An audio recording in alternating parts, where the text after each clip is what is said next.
भोले बाबा समाधि में थे और समाधि में परमात्मा की पैजनियों की आवाज पहुंची, भगवान के ठुमका लगाने की आवाज पहुंची तो उनकी समाधि खुली। माँ पार्वती से कहा कि देवी समाचार लेके आइए, ये संगीत की ध्वनि कहां से आ रही है? कि सात संगीत के स्वर हैं, ये सब भगवान भोले बाबा के डमरू से निकले, विशेषज्ञ भगवान संगीत के। माँ पार्वती के द्वारा समाचार हुआ कि वृंदावन के पावन पुनीत स्थान में भगवान मधुबन में आनंद से रास क्रीड़ा कर रहे हैं। भगवान शिव को समाचार हुआ तो बाबा को लगा कि देखिए, प्रभु ने कहा था कि हम आपका विवाह देखना चाहते हैं। इनने इनन देखो चाहो नाथ तुम्हारा विवाह। बोले बाबा ऐसा आप कृपा अनुग्रह कीजिए कि हम आपके विवाह का दर्शन कर सकें। तो बाबा ने कहा था ठीक है, हम आपको विवाह दिखाएंगे और आप हमें बाल लीलाओं का दर्शन कराएंगे। ठीक है, इस प्रकार से समाचार दोनों में हुआ। भगवान शिव को पता चला तो बाबा ने कहा कि भैया हमें भी चलना चाहिए राशि में। माँ ने कहा कि देखिए भोले बाबा, वहां पर कोई पुरुष का प्रवेश नहीं है, केवल वहां स्त्रियों का ही प्रवेश है, इसलिए मैं तो जा सकती हूँ, आपका प्रवेश वहां नहीं हो पाएगा। भोले बाबा ने कहा चलो ठीक है, आज हम गोपी बन जाएंगे। अच्छा, इस कथा को सुनकर के आप लोग विचार कर लेंगे। कई लोग कहते हैं कि ये जो कथा है काम की कथा है। बहुत सारे लोग अज्ञान बस कह देते हैं कि महाराज भगवान ने ये काम वासना के लिए किया। चलो ठीक है, हम आपकी बात को मानते हैं कि भगवान ने कुछ न्यूनता इसमें कर दी, लेकिन भगवान शिव को आप पहचानते हैं कि भगवान कामारी है। बाबा विश्वनाथ जी ने कामदेव को भी भस्मसात कर दिया है। योगीश्वर भगवान कृष्ण शिव जी हैं। योगियों के भी परम योगी भगवान श्री शिव भगवान हैं। उनके अंदर कोई काम वासना नहीं रहती, वो तो बोधमय स्वरूप भगवान शिव का है। उनके अंदर यदि थोड़ी बहुत भी कोई कामना होती या इस रास में कोई कामना होती तो निश्चित रूप से हम समझते कि हाँ इसमें कोई नहीं होता है। लेकिन जिस रास में प्रवेश करने के लिए भोले बाबा को भी गोपी बनना पड़ा, तो इससे पवित्र कोई महाराज हमें नहीं लगता कोई परमात्मा की लीला होती है। भगवान स्वयं गोपी बने, परमात्मा ने चूड़ियां पहनी, भगवान ने साड़ी पहनी और गोविंद ने भगवान शिव ने बहुत बड़ा घूंघट लगाया। चंद्रमा भगवान शंकर के ललाट पर है, चंद्रशेखर है भगवान। भैया ने कहा कि महाराज जी आपका ये चंद्रमा ऐसा ऊपर सा उठा है तो सब पहचान जाएंगे आप। तो भगवान ने एक एक सामान उतार दिया, कहीं भुजंग उतार दिए, कहीं त्रिशूल रख दिया, कहीं चंद्रमा उतार दिया। आज भी वृंदावन में गोपीश्वर महादेव भगवान शिव है। बाबा ने गोपी का स्वरूप धारण किया, उस रास में प्रवेश किया। भगवान भी नृत्य करने लगे। कन्हैया अपनी दिव्य देवांगनाओं के साथ नृत्य कर रहे थे। जब हरि ने हर को और हर ने हरि को देखा महाराज, ये दोनों एक वस्तु है। शिव की नजर भगवान कृष्ण पर पड़ी और भगवान कृष्ण ने जब शिव जी को देखा, समस्त गोपांगनाओं को भगवान ने त्याग दिया। अब हरि और हर ने नृत्य करना प्रारंभ कर दिया। भगवान शिव और कन्हैया दोनों नृत्य कर रहे। इन्होंने आनंद लिया उस रास का, उस प्रियतम की प्राप्ति का, भगवान की प्राप्ति का। देवता जय जयकार करने लगे। श्री सुखदेव स्वामी ने परीक्षित को कहा, राजन ये इतना पवित्र रास है जिसमें भोले बाबा ने स्वयं प्रवेश किया। अनंत काल चलने वाली एक क्रिया भगवान की रास है, लेकिन यहाँ मैंने आपको संक्षिप्त में रास की कथा सुनाई।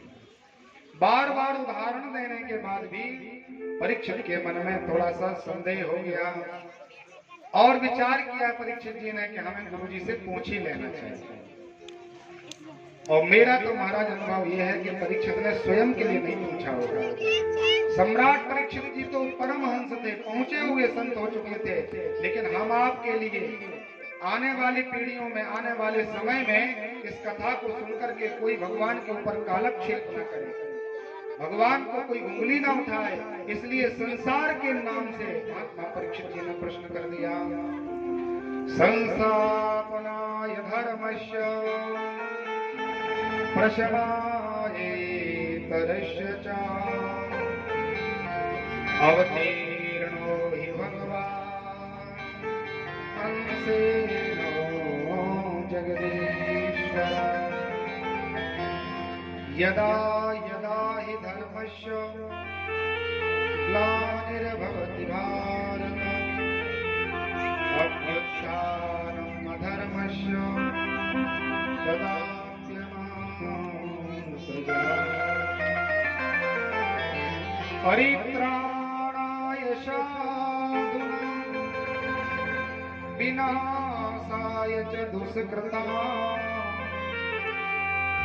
जब जब हो ये धर्म की हानि बाढ़ असुर अधम अभिमान तब तब धर्म प्रभु विविध शरीर अनंत प्रकार से भगवान धर्म को स्थापना करने के लिए पधारते हैं। लेकिन महाराज जी, गुरु जी महाराज, आपने जो रास की पंचाध्यायी कथा सुनाई है इसमें हमें भगवान का धर्म दिखाई नहीं दिया। परमात्मा ने अनंत गोपांगनाओं के साथ नृत्य किया। तो आजकल व्यक्ति विचार करता है कि जब भगवान ने किया, कई लोग बोलते हैं ये तो भगवान ने खुद किया है, भगवान ऐसा करके गए, परमात्मा ऐसा करते हैं, ऐसा ऐसा काम भगवान ने किया। आगे चल करके भगवान की लीला को देख करके अज्ञानी मनुष्य, पापाचारी सांसारिक जीवात्माएं ये विचार न करने लगे कि अनंत गोपांगनाओं के साथ भगवान ने नृत्य किया तो हम भी 2 4 10 गोपियों के साथ नृत्य करने में हमें क्या दोष है? हम भी तो जीवात्मा है, हम भी अंश हैं। श्री सुखदेव स्वामी ने कहा महाराज बिल्कुल आप परमात्मा के अंश हैं। ईश्वर अंश जीव अविनाशी चेतन अमर सहज सुखराम। बहुत सावधानी से सुने, ठीक है आप भगवान के अंश हैं तो सब काम जो भगवान ने किया वो आपको भी करना चाहिए। केवल रास करने की बात नहीं है, जन्म से लेकर के जो परमात्मा ने काम किए वो आप करिए, फिर बाद में आप रास भी कर सकते हैं, पूरे अधिकारी। क्रम से भगवान का कार्य का आश्रय लीजिए, क्योंकि आप भी तो जीवात्मा है। हम कथा सुन के आए हैं, महादिव्य समुद्र मंथन किया गया था, कालकूट नाम का विष निकला था। भोले बाबा परमात्मा है, हम उसके अंश। तो भोले बाबा ने हजारों कुंटल हलाहल नाम का विष पिया था। हम तोला 2 तोला पी लें, फिर हमें पता चलेगा कि हम किसके अंश हैं। आप लोग पी नहीं लेना, कल हमें कहीं और जाना पड़ेगा। कल की कथा शेष है, पुलिस लेने आ जाएगी। मैं तो बता रहा हूँ आपको, हम कितने छोटे हैं परमात्मा से। भगवान भोले बाबा ने अनंत कुंटल विष का पान किया, और हम थोड़ा सा भी यदि उसको जान के नहीं अज्ञान में भी पी लें तो विष का काम है वो मार डालता है। तो कितने दोनों में विभिन्नता है। ठीक है महाराज, दूसरी बात, अंश और अंशी में कितना अंतर होता है श्री सुखदेव स्वामी ने समझाया। गंगा मैया को तो सबने देखा होगा, दर्शन किए होंगे, स्नान किया होगा, नहीं तो नाम सब जानते हैं, महिमा भी जानते हैं। गंगा मैया अनंत प्रभाव से बह रही है, उनमें व्यक्ति मलमूल का त्याग कर देता है, शव बह जाते हैं, सूकर कुकर अनेक प्रकार की जीवात्मा बह जाती है, व्यक्ति उसमें गंगा मैया में कुल्ला भी कर देता है। अनंत प्रकार का मल मलित होने के बाद भी गंगा मैया में कभी अपवित्रता नहीं आती। माँ गंगा पहले पवित्र थी, आज है, अनंत काल तक माँ पवित्र ही रहेगी, उनमें कोई दोषारोपण नहीं हो सकता। और प्रैक्टिकली देख लीजिए, आप घर का जल रख के देख लो और गंगा मैया का जल रख के देख लीजिए। 10 वर्ष जल डिब्बी में रखा रहता है, लेकिन उसमें कभी किसी प्रकार से सड़ा नहीं होती, कोई जीव नहीं पड़ते उसमें, वो अनंत काल तक पवित्र रहता है। ये गंगा मैया का प्रभाव है। तो गंगा मैया को आप पूरा ईश्वर मान लो और उसका अंश मान लो। आप जो डिब्बी में गंगा को लेके आए वो अंशी है और ये अंश है। थोड़ा सा गंगा जल रहा है, बोले महाराज जी गंगा जल रहा है, ये नहीं कोई कहता कि हम गंगा जी को लेके आए, हम गंगा जल रहा है, थोड़ा सा गंगा जल रहा है। और उस गंगा जल को ला करके आप विचार करें कि हम कन्हैया का अभिषेक करें, भगवान शिव का अभिषेक करें। जल को आपने रखा, तत्काल स्वान आया और कुत्ते ने अपने मुंह से उस जल को जूठा कर दिया। तो आप बताइए, उस जल से आप कन्हैया को स्नान कराएंगे? उस जल से क्या भोले बाबा को चढ़ाओगे आप? अरे थोड़ा सा पैर स्पर्श हो जाए या कोई जूठे मुंह उसको छू ले तो कहते हैं महाराज अब तो ये अपवित्र हो गया, अब ये चढ़ाने लायक नहीं, ये अपन कहीं विसर्जन कर देंगे, दूसरा जल लाए फिर भगवान को अभिषेक करेंगे। अब विचार करिए, गंगा मैया और गंगा जल वो स्वयं गंगा है, उसमें अनंत कुत्ते भी बह के चले जाए, मर जाए, अपने सामने सब चला जाता है बहता हुआ, अंदर गिलानी नहीं आती। लेकिन यहाँ केवल कुत्ते ने, स्वान ने झूठा किया है, उसमें कोई अपवित्रता नहीं मिलाई, फिर भी आपने उस जल से भगवान शंकर का अभिषेक नहीं किया। क्योंकि जो अंश है वो अंश गलित हो जाता है, अंश में दोष आ जाते हैं, अंशी में दोष नहीं आता। प्रत्येक अंशी और अंश में यही अंतर रहता है। जो पहुंचे हुए भगवान देवता हैं उनके अंदर कोई किसी प्रकार का दोष नहीं होता। समर्थ को नहीं दोष गोसाई, रवि पावक सुर सर की नहीं। सूर्य भगवान में कोई दोष नहीं, माँ अग्नि में कोई दोष नहीं उत्पन्न होता, गंगा मैया में कोई दोष नहीं। इसलिए महाराज अंशी और अंश में बहुत अंतर है। चलो फिर भी हम मानते हैं कि भगवान श्री कृष्ण ने रास क्यों किया, तो समझाया कि देखिए महाराज, आपने शक्कर ली और चीनी को आपने गर्म किया तो वो द्रवीभूत हो गए, शक्कर बहने लगती, जल जैसी हो जाती है, गर्म करने पर चाशनी बन जाती है। और आप किसी ऐसे खांचे में डालें जो खांचा करेला का बना हुआ है, करेले के सांचे में आपने उस चीनी के द्रव्य को डाल दिया, तो ठंडी हुई जब वो शक्कर तो करेले के रूप में परिणत हो गई। उसमें आपने हरा कलर कर दिया, बाजार में दुकान में रख दिया। प्रत्येक व्यक्ति दूर से यही समझेगा कि ये तो केवल और केवल साग है, ये करेला है। लेकिन जब व्यक्ति उसका टेस्ट करेगा, उसको स्पर्श करेगा, उसको चखेगा, तब पता चलेगा ये करेला नहीं, ये तो केवल और केवल शक्कर है। इसका स्वरूप बना हुआ है करेला का, लेकिन इसमें करेला कहीं से कहीं तक नहीं, केवल और केवल शक्कर भरी हुई है। ऐसे ही परमात्मा रूपी करेले को जब हम दूर से देखते हैं, जब हम ऐसे भागवत का आश्रय नहीं लेते, जब हम संतों के मुख से भगवान की महिमा नहीं श्रवण करते और केवल मनगणंत कथाओं पर चलते हैं, तो दूर से देख करके सबको लगता है कृष्ण तो केवल और केवल एक यदुनंदन थे, भगवान ब्रह्म नहीं है। ब्रह्म बात दूसरी है। आजकल व्यक्ति इतने बहुत बड़े आध्यात्मिक हो गए हैं, कहते ब्रह्मा विष्णु तो बहुत छोटे हैं, वो अज्ञान में इस संसार में पड़े हैं, ब्रह्म तो कोई दूसरा ही है महाराज। भगवान कृष्ण ब्रह्म नहीं, भगवान राम ब्रह्म नहीं है, ब्रह्म निराकार निर्विशेष और किसी के भी दृष्टि में आने वाला नहीं है। प्रत्येक व्यक्ति इस आध्यात्मिक चरित्र को गाते हैं। उत्तरकांड में भगवान तुलसीदास जी लिख के चले गए, ब्रह्म ज्ञानमय नारी नर करही न दूसरी बात, कभी दूसरी बात नहीं करेंगे, बड़ी बड़ी ज्ञान की बात है। अरे पंडित जी लोग तो यहाँ रहिए, क्या क्या, और कौड़ी लाग लोभ बस करहि विप्र गुरु, बातें तो महाराज बड़ी बड़ी होंगी और ऐसी बातें होंगी कि आपको लोगों को लगेगा कि इनसे बड़ा ज्ञानी तो मुझे संसार में नहीं मिला। और जीवन में इतना ज्ञान होगा, व्यवहार में इतनी न्यूनता होगी कि थोड़ी सी कौड़ी के बदले में अपने माता पिता का त्याग कर देंगे, भाई बंधुओं में युद्ध होने लगेगा, महाराज गुरु का भी वध कर देंगे, स्वयं महंत बन के बैठ जाएंगे, तो प्रवचन बड़े बड़े करेंगे। पर उपदेश कुशल बहु तेरे, दूसरों को उपदेश देने वाले तो हजार होंगे, लेकिन जीवन में 1% स्वयं के ऊपर उतारने वाला आपको मिलना बड़ा दुर्लभ होगा। इसलिए श्री सुखदेव स्वामी ने महात्मा परीक्षित को कहा, राजन जिन लोगों ने वो विषय स्पर्श नहीं किया है वो भगवान को क्या जाने। जैसे केमिस्ट्री है, अब जिन्होंने पढ़ाई नहीं की तो वो क्या रिएक्शन जाने, क्या ऑर्गेनिक इनऑर्गेनिक, उसके अंदर क्या मेथड है, क्या उसकी रिएक्शन होती है, क्या उसको बैलेंस किया जाता है। जब वो विषय स्पर्श नहीं किया और आप कितना भी बताओ तो कहेंगे महाराज ये सब क्या है, और जो उसका विशेषज्ञ है उसमें बड़ा आनंद लेगा क्योंकि उसने वो विषय पढ़ा हुआ है। ऐसे ही भगवान रूपी विषय को जिसने पढ़ लिया उसके अंदर कभी परमात्मा के प्रति संदेह प्रकट नहीं हो सकता। श्री परीक्षित महाराज ने भगवान सुखदेव के पाद पद्मों में प्रणाम किया, कहा गुरु जी महाराज हमारा संदेह निवारण कीजिए। भगवान दिव्य आत्माओं के साथ रास करते हुए अपने घर को प्रवेश किए। यहाँ पर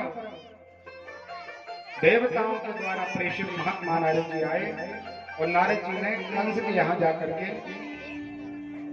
आश्रम दिया। कंस ने देखा कि महात्मा नारद जी का आगमन हुआ है, तो नारद जी की इतनी बड़ी महिमा है देवता, असुर, नाग, किन्नर, राक्षस, दुष्ट, दानव, दैत्य, मानव सब महात्मा नारद को अपने मन की बात बताते हैं और सब महात्मा को प्रणाम करते हैं। नारद जी का आगमन हुआ, कंस प्रसन्न होकर के आसन प्रदान किया, पूजन किया। गुरुजी बड़ा लंबा समय हो गया, आप कब आए थे? इतना लंबा समय व्यतीत कर दिया। नारद जी ने कहा महाराज आपके चित्र को, आपके मुखमंडल को देख करके लगता है आप बड़े परेशान हैं, अशांति का कारण क्या है? कंस ने कहा कि देखिए महाराज, आपने आकर के मुझे बताया था कि पहला आठवां पहला, चौथा आठवां चौथा कब क्या हो जाए, तो मैं तो बड़ा प्रसन्न हो गया था, मैंने प्रत्येक को मार दिया था। लेकिन 8वीं बार महाराज देव योग से कन्या ने जन्म लिया, उस बालक का पता नहीं चला। वृंदावन में मैंने एक एक करके जीवात्माओं को, मैंने राक्षसों को, बलवानों को भेजा, कोई लौट के आज तक नहीं आया। कंस ने कहा महाराज यही तो गलती, भगवान श्री नारद जी ने कहा कि आप यही गलती करते हो, एक एक को आपने भेजा और वो मारता गया। अरे ऐसा करना था, एक बार उसी को बुला लेते और जितने थे सब एक साथ कूद पड़ते, मर जाता। कंस ने विचार किया गुरुजी महाराज पहले से यदि ये शिक्षा हमें प्राप्त हो जाती तो हमारे उतने दुष्ट जो हमारे अनुगमन करने वाले थे वो सब बचे रहते, कोई मृत्यु को प्राप्त नहीं होती। जो दुष्ट होते हैं राक्षस और शंख, ये दूसरों के फूंकने से बचते हैं, इनकी अपनी स्वयं की बुद्धि नहीं होती।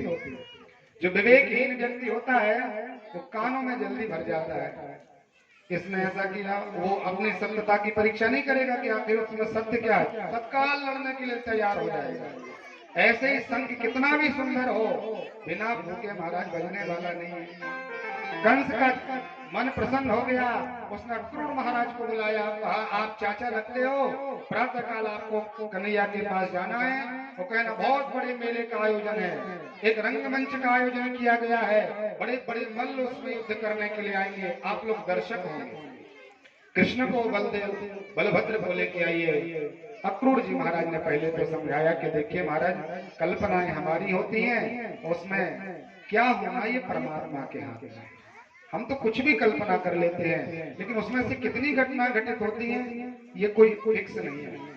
बहुत समझाया, महात्मा अक्रूर जी को लगा कि देखिए ब्रह्म का आगमन और हमारे पास हुआ, हम बहुत दूर नहीं है ब्रह्म से, लेकिन 11 वर्ष 56 दिन व्यतीत हो गए, मैंने ब्रह्म का दर्शन नहीं किया। सुंदर रथ पर रथारूढ़ हुए, भगवान की याद में थे महात्मा अक्रूर जी कि उन परमात्मा का हम दर्शन करेंगे जिनको वेद गाते हैं, जिनको ऋचाएं गाते हैं, जिनको उपनिषद ध्यान में लाते हैं। अक्रूर जी महाराज चले, बहुत ज्यादा दूरी नहीं है, फिर भी भगवान की याद में थे, तो मथुरा से वृंदावन आने में पूरा दिन लग गया।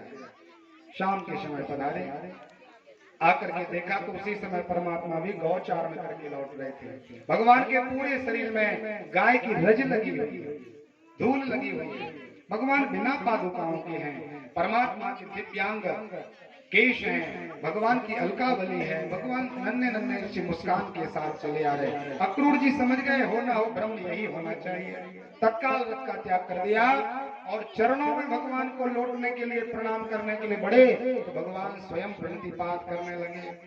व्यवहार निभाने में भगवान एक नंबर है। परमात्मा ने विचार किया हम ब्रह्म है बात अलग है, लेकिन अभी हमारे व्यवहार में हमारे काका जी लगते हैं, इसलिए भगवान ने लौट करके प्रणाम किया। बलदाऊ जी ने प्रणाम किया, अक्रूर जी को हृदय से लगाया, अपने अंतःपुर में प्रवेश किया, समाचार पाया सभी प्रकार के वृंदावन वासियों ने कि कोई अक्रूर नाम का मथुरा से कोई राजा आया है, वो हमारे कृष्ण को लेने, हमारे कन्हैया, हमारे प्राण वल्लभ भगवान कृष्ण हमको त्याग के चले जाएंगे। महाराज भोजन सबका बन गया था, गायों के सामने घास बनी थी, लेकिन जो समाचार हुआ कि प्रातः काल का समय होगा और कृष्ण भगवान हमारे प्राण वल्लभा हम सबको त्याग करके मथुरा पधारेंगे, तो भोजन सबका रखा रहा, किसी ने भोजन नहीं पाया। गाय ने घास चरना बंद कर दिया, छोटे छोटे बछड़ों ने दूध नहीं पिया। यहाँ पर अक्रूर जी से भगवान बोले, परमात्मा ने कहा महाराज जी बताइए आने का कारण क्या है। तो बिल्कुल सीधे सीधे शब्दों में अक्रूर जी ने समझाया कि देखिए उसने बनावटी रंगमंच का आयोजन किया है, लेकिन लक्ष्य उसका केवल आपको मारने का है, आपको मारना चाहता है। प्रभु ने कहा महाराज जी ये बात आप हमारे माता पिता से मत कहना, किसी गोपी से किसी गोप से आप ये बिल्कुल मत कहिए कि कन्हैया को मारने का षड्यंत्र रचा गया है, मैं यहाँ से जा नहीं पाऊंगा। इसलिए आप तो कहना बहुत सुंदर मेले का आयोजन है और मामा जी ने अपने भांजों के लिए बुलाया है भेंट देने के लिए। परमात्मा ने समझाया, समाचार हुआ। प्रातःकाल 4 बजे जब महात्मानंद बाबा के प्रमुख दरवाजे खोले गए तो देखा हजारों की संख्या में लोग द्वार खड़े हैं, अनंत गोपांगनाएं खड़ी हैं, हजारों गाय, अनंत बछड़े भगवान की तरफ आशा से देख रहे हैं। तो प्रभु कुछ ना कुछ करेंगे, हमारी ऊपर रक्षा होगी। अक्रूर जी महाराज परमात्मा को लेकर के चले, रथ के पास आए और जैसे ही रथ पर बैठने के लिए परमात्मा ने एक पैर रखा, एक पैर गोविंद का जमीन में था, उठाने ही वाले थे भगवान पैर में रखने के लिए, और माँ यशोदा जी रोती हुई चली आई, लाला 1 मिनट रुक जा लाला। कन्हैया ने देखा, माँ ने आवाज लगाई, भगवान ने रथ का त्याग कर दिया, दौड़ करके मैया को उठाया, पछाड़ खाती हुई माँ चली आ रही है। जैसे हम मंदिर में भगवान को दंडवत प्रणाम करके जाते हैं, माँ ने हृदय को संभाला, तो कहा लाला आज मुझे पता चला है कि तुम यशोदानंदन नहीं है। आज अक्रूर जी ने मुझे बताया कि ये तो देवकी नंदन है। इस गांव की गवारनी से बड़ी दोष, बड़ी गलती हो गई महाराज, मैंने आपके ऊपर कितना कष्ट किया, अनेक प्रकार का मैंने आपके साथ दुर्व्यवहार किया कृष्ण। इसलिए कन्हैया सब कुछ याद रखना, लेकिन मैंने आपको एक बार रस्सी से बांध दिया था, वो कभी याद मत करना लाला। भगवान ने कहा माँ मैं सब कुछ भूल सकता हूँ, लेकिन आपने जो मुझे बांधा था मैं भूल नहीं सकता। आज ही तुझे पता चल गया कि ये नंद का लाला नहीं है, तो माँ सुन लो, न चांतर न बहिर्यस्य न पूर्वम न पिचा परम पूर्वा भैरभश्चांतर जगतो योग गज्जया।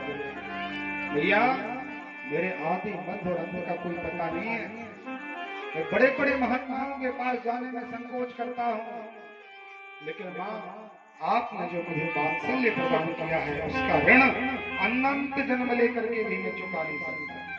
ब्रह्म कहता है यशोदा भैया आपके वात्सल्य को मैं भूल नहीं सकता, और बिल्कुल मत चिंता कर माँ, मैं बहुत जल्दी लौट आऊंगा, परसों हम आ जाएंगे। माने का लाला झूठ मत बोलना, तेरा कुछ पता नहीं कहाँ चला जाए, कब किसको छोड़ दे, इसलिए लाला मर जाएंगे हम, जिंदा नहीं रह पाएंगे, बहुत जल्दी वापस आना। भगवान ने कहा कल भी गोविंद कहा था, अब भी गोविंद कहा हुआ, तो जब ध्यान लगा के पुकारोगे तो यमुना पुल मिल जाएगा।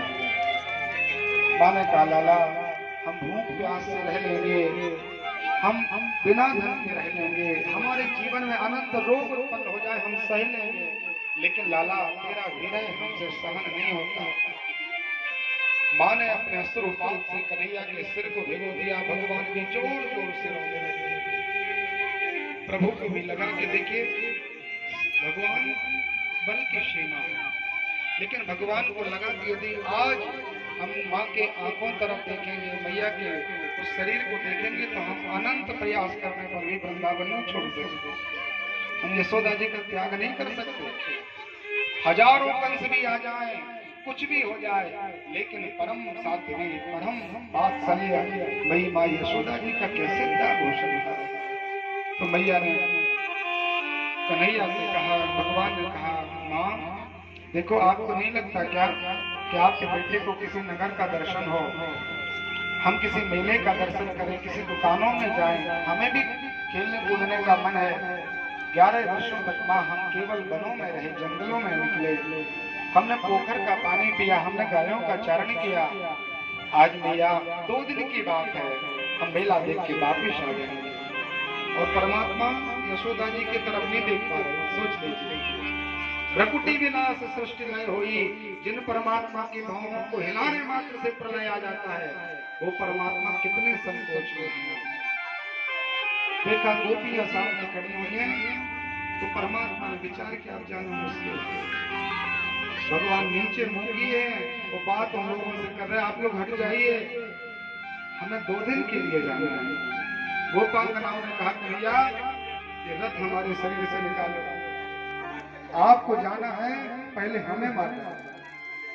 धनुष बाण उठाओ कन्हैया, सारंग धनुष को याद करो, गोविंद आज सुदर्शन को बुलाओ, हम सबको मारना, पहले हमारा मरण कर दो, पर आपको जहां जाना है गोविंद चले जाइए। गाय सामने खड़ी थी, तो भगवान तो गोपाल है, गायों ने जब परमात्मा को देखा, रोमा बलि खड़ी है गाय की, पूछ उठी है गाय मैया की, दोनों कान खड़ी है सतर्क। परमात्मा ने विचार किया बड़ा मुश्किल होगा, इशारा किया काका जी के लिए, अक्रूर जी से कहा कि बहुत जल्दी करिए, मुश्किल होगा जाना। परमात्मा ने सबको समझाया, भगवान बलपूर्वक अपने उस रथ पर बैठे और गोविंद ने कहा यदि आप लोग मुझसे प्रेम करते हो तो सब हट जाएगा। तो उनके अंदर परम पवित्र प्रेम था। वो ये कहते थे कि देखिए कन्हैया जहां सुखी हो, भगवान को जिसमें सुख हो, हम मर जाए हमें चिंता नहीं, हमें विरह हो जाए हमें कोई चिंता नहीं, लेकिन हमारे लाला के लिए प्रसन्न होना चाहिए। सबने बात दे दिया, भगवान का रथ आगे बढ़ा, रथ के घोड़ों की आवाज आई, जहां तक टकटकी लगा करके सब देखते रही। परमात्मा ने नेत्र बंद कर लिए, रथ की धूल उड़ती समाप्त हो गई, आवाज आना बंद हो गया, सब गोपांगनाएं गाय वहीं पर बैठ गई। अब कहीं पर नहीं जाना, तो कन्हैया लौट आएंगे तो उन्हीं के साथ घर में प्रवेश करेंगे। वो विडंबना देखिए महाराज, भगवान परसों भी कह के गए थे, परसों भी जाते हैं यहाँ प्रत्येक दिन मधुमंगल सुमंगल, और भगवान के जो श्री रामा आदि सखा हैं वो प्रातः काल जल्दी उठते थे, कहते भैया भोजन नहीं खाना, भूख नहीं है, कन्हैया आ जाएगा तब खाएंगे, और उसी रास्ते पर बैठ जाते थे कि आ जाएगा आ जाएगा, दिन भर इंतजार करते थे।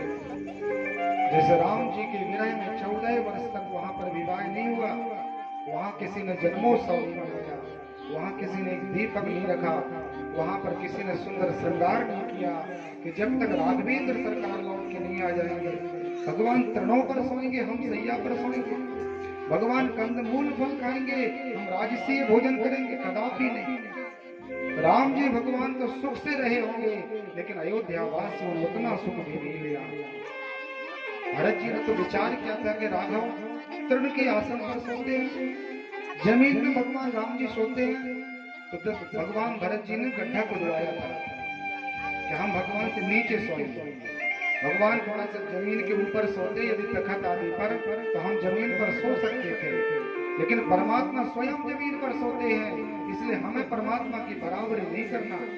और महात्मा भरत जी ने गड्ढा खुदवाया था। भगवान श्री राम जी सरकार कंदमूल फल खाते थे, और भरत जी क्या करते थे, गायों को बहुत सुंदर सुंदर जवा और गेहूं खिलाते थे। फिर गाय जब गोबर करती थी तो उनके गोबर से निकला हुआ जो अन्न होता था उसको पीस करके महात्मा भरत जी पाते। हमारे ब्रह्म से हमें बहुत नीचे रहना चाहिए। ये त्याग की मूर्ति यहाँ पर प्रत्येक गोप ग्वाल अब बिल्कुल प्रसन्न नहीं रहता। भगवान आगे बढ़े, गोविंद परमात्मा ने कहा चाचा जी एक प्यास लगी है, एक सरोवर आया। अक्रूर महाराज जल लेने के लिए पहुंचे तो विचार आया पहले स्नान कर ले फिर कन्हैया को जल दे देंगे। जैसे ही डुबकी लगाई उस सरोवर में तो भगवान ने शंख चक्र गदा पद्म लेकर के नारायण का दर्शन कराया। शेष के रूप में भगवान बलराम जी ने दर्शन कराया कि आप चिंता न करें, हम ब्रह्म हैं, आप परेशान मत होइए। अक्रूर जी ने देखा कि सरोवर में भी परमात्मा है और हम जो रथ लेके आए थे उसमें भी शंख चक्र गदा पद्म धारण करके लक्ष्मी कांत ले आए। शेष भगवान पीछे से उनकी रक्षा करते। अक्रूर जी को भरोसा हो गया और ब्रह्म का दर्शन महात्मा अक्रूर जी ने किया था, इसलिए सरोवर का नाम ब्रह्म सरोवर हो गया। परमात्मा आगे बढ़े, यमुना पार किए भगवान नारायण, देखा कि मथुरा आ गई है। तो प्रभु ने कहा नंद उपनंद आदि के लिए कि महाराज आप लोग सीधे राजा के पास जाएं, हम लोग तो नगर का भ्रमण करके आए। आज शाम का समय है, बाहरी बगीचे में ठहर लेंगे, प्रातः काल पूरे मथुरा मंडल का दर्शन करते हुए मामा से मिलेंगे। महात्मानंद बाबा ने समझाया कि महाराज ये कंस का राज्य है, अभी अपना वृंदावन नहीं है, ये गोकुल नहीं है, ये गोवर्धन नहीं है, यहाँ आपको बहुत सावधानी से रहना चाहिए। परमात्मा ने कहा ठीक है पिताजी। कन्हैया रात्रि में विश्राम के प्रातः काल का समय हुआ और भगवान एक केसी घाट पर पहुंचे। कंस के द्वारा एक केसी नाम का राक्षस आया, उसका भगवान ने बलपूर्वक उद्धार किया। आगे चल करके देखा तो कोई बहुत बड़े राजाओं के राजसीय वस्त्रों का एक स्थान है, घाट है, जहां पर धोबी कंस के परिकरों के वस्त्रों को साफ करते हैं। भगवान के गोपों ने कहा कन्हैया तूने बताया नहीं था कि हम इतनी अच्छी जगह पे जा रहे हैं, बहुत सुंदर सुंदर बगलबंदी बनवाई थी, आज पता होता कि मथुरा इतना अच्छा है तो बड़े सुंदर वस्त्र पहन के आते, हमारी वस्त्र कुछ अच्छे से नहीं है, इसे लाला कृपा करो। भगवान ने जाकर के उस धोबी से कहा मामा जी हम सब कंस के भांजे हैं, हम मामा का दर्शन करने के लिए जा रहे, इसलिए आप हमें वस्त्र प्रदान कर दो। वह बड़ा लाल पीला हुआ, क्रोध किया, मारने के लिए तैयार हुआ। भगवान ने एक चांटा लगा लिया और एक चांटा लगाते ही सर्वच्छेद हो गया। रजकस्य मुक्तिदायक मुक्त हो गया। अन्य जो उसके परिकर थे सब प्रकार के वस्त्रों को त्याग करके भाग निकले। तो भगवान ने कहा जिसको जो अच्छा लगे सो पहन लो, जिसको जो कलर अच्छा लगता। सब ने अपने अपने वस्त्र धारण किए, लेकिन महाराज शहर के लोग थोड़े मोटे ताजे होते हैं, गांव के कृषकाय होते हैं थोड़ा, क्योंकि वो परिश्रम के कारण थोड़ा सा शरीर मोटा नहीं होगा। तो वहां तो कंस के बड़े बड़े मोटे ताजे परिकर थे, तो यहाँ भगवान के नन्हे नन्हे से बालक मोटे मोटे बड़े बड़े व्यक्तियों के वो वस्त्र जब गोपों ने पहने महाराज तो झाड़ू सी लगती चली जाती, बहुत बड़े बड़े वस्त्र मान नहीं था। तो भगवान एक दर्जी के पास पहुंचे, नामदेव से कहा कि महाराज हमारे गोपों के वस्त्र मान में कर दीजिए। तो सभी प्रकार के वस्त्रों को यथा योग्य किया, परमात्मा ने आशीर्वाद दिया। एक सुदामा नाम के माली के पास परमात्मा पहुंचे और सुदामा माली ने सभी प्रकार के परमात्मा के परिकरों को माल्यार्पण किया। वृंदावन का देखिए आप, जैसे पंडित जी विराजे मलुक पीठ से दीक्षित हैं आचार्य जी, बड़ा सुंदर भागवत जी का अध्ययन का प्रारंभ है। स्वरूप भी देख लें आप, वृंदावन वालों की यही महिमा है। वस्त्र देख लीजिए, कंठी माला देख लो और आप तिलक देख लीजिए, तीर चिन्ह उनके बिल्कुल परम पवित्र होते हैं। कितना भी गरीब वृंदावन का वासी हो, लेकिन वस्त्र तो बड़े साफ सुथरे पहनता है और गले में सुंदर एक कंठी माला होती है। तो भगवान के गोपों को वस्त्र भी सुंदर हो गए, गले में घंटी माला भी आ गई, लेकिन कहा लाला अभी हमारे माथे पर कोई ऊर्ध्व कुंड नहीं है, बिना तिलक के मजा नहीं आ रहा है। एक कुब्जा नाम की स्त्री चली जा रही थी, भगवान ने उसको बुलाया, कुब्जा से सभी गोपों के लिए सुंदर तिलक लगाया। तो उसने अनुलेपन किया, तिलक लगाया सबको, सुंदर माथे तैयार हो गए, सबके सज धज करके सब तैयार हो गए। परमात्मा ने कहा कि तेरा कार्य पूरा करना है, तो प्रभु ने उसके पैर पर पैर रखा और उसकी दाढ़ी में एक हाथ लगाया, एक उसकी कमर में लगाया। बलदाऊ जी ने कहा लाला क्या कर रहा है, ये वृंदावन नहीं है, ये मथुरा है, पता चलेगा जेल में डाल दिए जाओगे। भगवान ने काहू न लखा, कोई नहीं देख पाया, तत्काल झटका लगाया, वो कुब्जा जो 3 जगह से टेढ़ी थी भगवान ने सर्वांग सुंदरी बना दिया। भगवान के चरणों में उसने प्रणतिपात किया, प्रणय निवेदन किया कि महाराज हमारे घर चलिए। प्रभु ने कहा सब काम करके अवश्य चलिए। यहाँ पर कंस का प्रातः काल हुआ और कंस ने कहा महाराज अभी तक हमारी माला नहीं आई, हमारे वस्त्र नहीं आए, और वो कुब्जा कहाँ गई जो मुझे अनुलेपन करती थी, इत्र लगाती थी, तेल लगाती थी, सुंदर हमें माथे पर तिलक लगाती थी। उनके परिकरों ने कहा महाराज एक बहुत जादूगर आया है अपनी नगरी में, जिसने अपने सभी व्यापारियों के अपने बस में कर दिया। अब माला आपको कोई पहनाने वाला नहीं है, आपके वस्त्र आने वाले नहीं है। और वो कुब्जा तो कभी नहीं आएगी, वो तो सर्वांग सुंदर हो गई।